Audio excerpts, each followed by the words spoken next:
people enough, we can earn a lot of money. They know how to develop themselves. They can develop the resources to translate the resources they have into the wealth to benefit the people. But because we are a developing country, that means we lack of the capacity to develop ourselves, especially in these two areas called infrastructure, human resources development, and financial input. And I'd like to say this is the three bottlenecks of the development in this continent. I have to say, except South Africa, in this continent, no country are ready in terms of infrastructure and human resources development. South Africa, of course, you have the best location and best foundation here. So I think in an effort to support Africa to break through these three development bottlenecks, namely inadequate infrastructure, lack of professional and skilled personnel, and short of financial support resources. During the FOCA Global Summit in December 2015, my person, His Excellency President Xi Jinping of China, announced China-Africa 10 major cooperative plan, 10 major cooperation plan, with a commitment of $60 billion. 60, not 600. $60 billion of financial support with an aim to facilitate, to help this continent to accelerate industrialization and agricultural modernization. Why we put to help these two ends, in our views, is only the industrialization will sustain the economic development, will create jobs to benefit the people. It's only the agricultural modernization in the continent will ensure the food security from your soil instead of from the sea or by air. If the food security depends on sea or air, I don't think they have the food security. Unfortunately, we have to say at this moment, we still have about 27, 28 countries in the continent lack of food security. It's not good because you have the land more than enough. The people cry for job, cry to fight against poverty for common prosperity. The land is here. So my president come here with the 10 major cooperation plan. Plus, to make a plan, an announcement is very easy. A lot of announcement in the world. But plus, $60 billion. There's a very strong commitment. Let them come to follow China. Come together with the plan plus the dollar. Let them follow China. Thanks to our joint effort, remarkable progress has been made and achieved in the implementation of the outcome of FOCA Global Summit. I'm proud to say I was the DG for the African Affairs Department in the Ministry of Foreign Affairs. And I was the Secretary General of the Chinese Follow-up Committee of the FOCA. You have a lot of the cooperation mechanism with so many developed countries or the regional country. You have a lot. But I don't think you have the follow-up committee. My government set up the follow-up committee. More than 35 departments get involved to work together with this continent. I was the director and the secretary general for that committee. My job is to challenge them, each of them, before we have the summit. We have asked them, according to the resources you have, according to the commitment you have, what's the commitment you are about to make for the next 3 years? And when the summit concluded, it's my job to challenge them. This is your commitment. You have no choice but to implement. That is, we honor whatever my president say, even the words. We have no doubt. When my president came here to talk, wherever whatever he talk, we have no choice but to take notes to implement it. We have no empathy promise. When my president and premier come here, whatever he talk, deliver as an official speech, we have no choice but to implement. I'm very proud to say. Now, let you go to the Ethiopia. Ethiopia, the railway from Addis to Djibouti is already put into full operation. And there's an economic development corridor. It's almost T-shaped along the railway. We work together with Ethiopian government and people to work for one industry park in 9 months. And that part now full of the investor there. Ethiopia has become the largest exporter in this continent to American in the area of textile products. Can you imagine? In such a short term, Ethiopia has become the largest exporter of textile products in this continent to America. I'm proud to say. And that country already witnessed the annual average growth rate of economic, about 10% in the past 5 to 10 years because of China.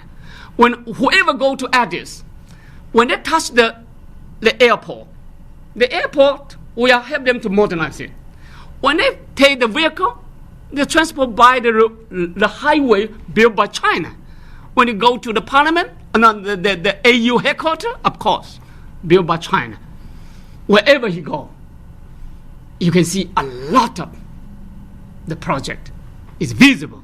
I'm very proud to say that when you go to Addis, the building is growing in the city. The surrounding area, a lot of villa. I love it. I'm proud. We do something good for this continent. And that is, I like to see how to sustain your economic development. Sometimes when we do something in this continent, the West will say, China come here only for the oil and mine. They will build a railway from the mine to Shanghai. I challenge them. They only know Shanghai. They know nothing about China. Shanghai now is a commercial center. It's not the mining center. It's a commercial and financial center. It's not the mining center. So we go to Ethiopia. Perhaps they have mine and oil, but up to now they not yet have the production there. We go there just to show you the strong commitment from China to this continent is very sincere. We have no doubt about that. So up to now, I'm very proud. We have more than 100 billion US dollars of direct investment or concessional law already gone to this continent. Have already gone to this continent. More than 100 billion US dollars in such a short period of time. And now wherever you go around the continent, you can see the project. The project built and financed by China. So now the China-African cooperation is demonstrating encouraging and robust momentum of growth. Today, China, we're very proud to say that China stands as Africa's largest trading partner. No one compared to us. A major investor. But in the year 2000, when we get into the new century, the bilateral trade just a little more than 10 billion US dollars. Bilateral two-way trade between China and Africa, just 10 billion. And the investment from China to this continent, I'm sure, less than 1 billion. But now it's more than 100 billion. That's give us 17 years. And more than that, I will do more. In the first half of this last year, two-way trade between China and Africa has moved against the downward pressure and registered a significant growth of 19%, totaling 85.3 billion US dollars. China has become Africa's most important investor in infrastructure development, a large number of flagship projects, including Addis-Djibouti Railway, Mombasa-Nairobi Railway, and the Abuja-Kaduna Railway in Nigeria, have been completed and entered into service. Nigeria, one is already put into operation. The second is already signed the agreement. And the coastal railway, with the length of more than 1,000 kilometers along the coastal area, we already have the commercial agreement. Principally, we agree to have them. Nigeria, they benefit a lot. More than 27 billion has gone to Nigeria. Another 22 billion US dollars to be already signed the agreement to be implemented. Another 40 billion about to go for the infrastructure development in that country. Put together is 90 billion US dollars. We are going. We are not sleeping. We are working in this continent. I challenge them. Nigeria is the largest oil producer in this continent. But up to today, unfortunately to say, they still remain a largest importer of the refined oil in the world. The Chinese oil company have the very less than 1% of the oil in that country. That country, the oil production and the trade dominated by the Western the continent, the company. And that is an example. The Nigerian people and government they now understand who can do something good for their country. So I think now I'm also proud to say that China-African Corporate Production Capacity Corporation is also moving forward rapidly with 4 pilot countries in the continent. That is Ethiopia, Kenya, Tanzania, and the Republic of Congo. That is 4 pilot countries we are working together. And with over another 10 major production capacity cooperation countries, which include South Africa, Zambia, Uganda, and Nigeria. Your great country, sometimes the people here say you do not understand how much you benefit from our relations. I'm very proud to tell you, up to today, more than 25 billion US dollars of direct investment from China has come to your country, has come to your soil. More than 25 billion. Thousands of jobs created to the local people. I'm proud and I'm very confident. Now I travel around your country. As I came back from Free State, as I came back from Limpopo, as I came back from KwaZulu-Natal, I also almost cover 6 provinces in your country already. I toured to all the special economic zone you are developing there. And I find I try my best to know who you are, what you have, and how can you do something together to benefit the people, to translate the resources you have into the practice, into the reality, to benefit the people. The resources are more than enough, but the people are crying for poverty, against poverty. Now is the time for us to work together. I'm confident of that. This country, the resources are more than enough. The location is the best. The economic foundation is the best in the continent. We are now ready to work together. Now I'm very happy to see a large number of Chinese investors rushed to this continent. Numerous jobs, thousands of jobs have been created for the local people. You can imagine, whoever come here, I just came back from Limpopo. There's one mining called PMC. I don't know how to pronounce, but PMC is operating by the Australian company, Rio Tinto. They have been here for 3 decades more, and the mine is supposed to be closed before 2015, and they are about to set it up. And the Chinese company, they come here to succeed. They buy from the Australian company. They introduce the new technology, get the new investment, that mine supposed to be closed by 2015 because no more mine. The easier way, they take it all. And now the deep mine, they don't like to open it. So 5,000 local employees will be fired because the mine is closed. The investor will not pay you for nothing. Then the Chinese succeed by the end of 2013. And in 2015, we put into full operation.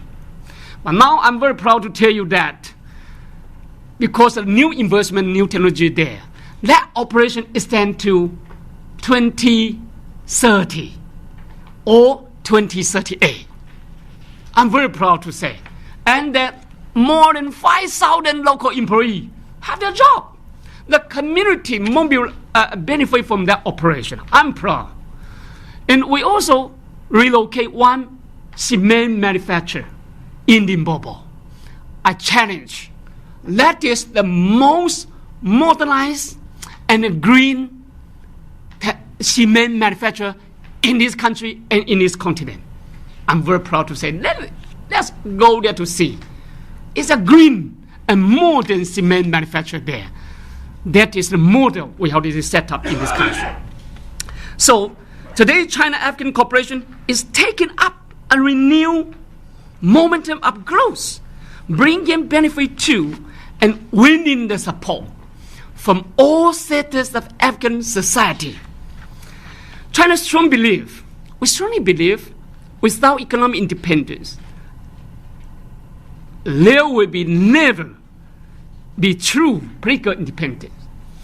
If we are not independent economically, it's impossible for us to be independent politically.